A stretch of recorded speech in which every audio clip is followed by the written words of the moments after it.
अरे का हो सखी का हाल बा? अरे का बताई ए सखी, ऐसन आदमी से हमार बियाह हो गए सुना। कैसन हो? बतावत है। बतावा। हमके मिलल पाला मन से बजावा,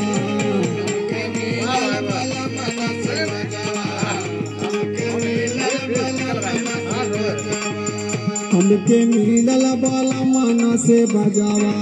रोज रोज दारू पिए पिए भांग गजावा, रोज रोज दारू पिए पिए भांग गजावा। हमके मिलल बाला मन से बजावा,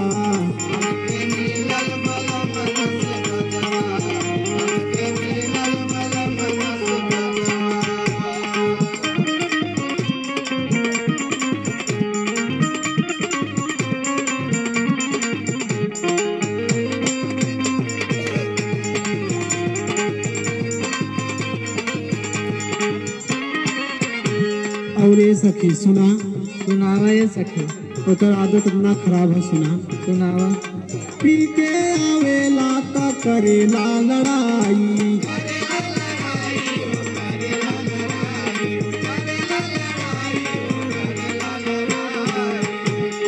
पी के आवेला करेला लड़ाई। घरवा का हाल सखी तोके का बताई,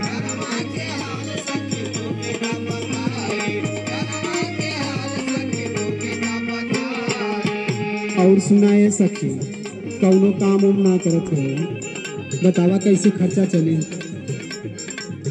करेला नाही कौनो काम कजावा, करेला नाही कौनो काम कजावा। हमके मिलल बाला मन से बजावा,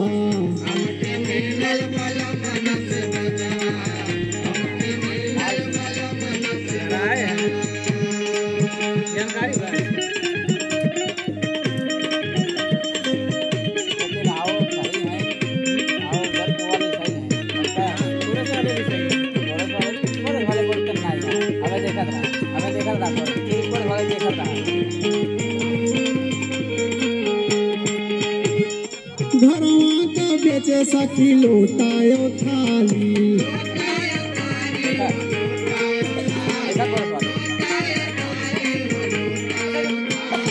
घरवा का बेचे सखी लोटायो थाली। गहना बेचे सखी मोर पारा पारी,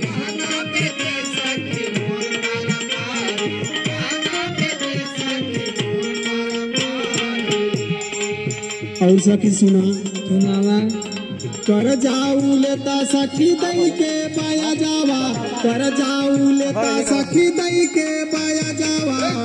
हमके मिलल बाला मन से बजावा,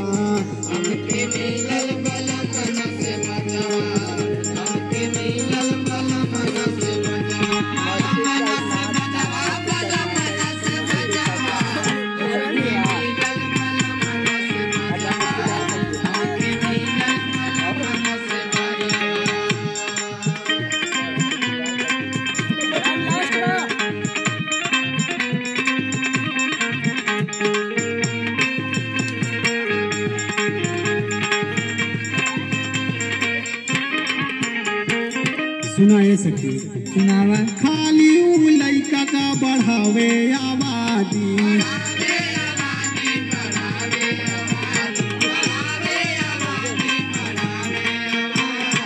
खाली उ लइका का बढ़ावे आबादी। असवा में घरवा का करे बर्बादी,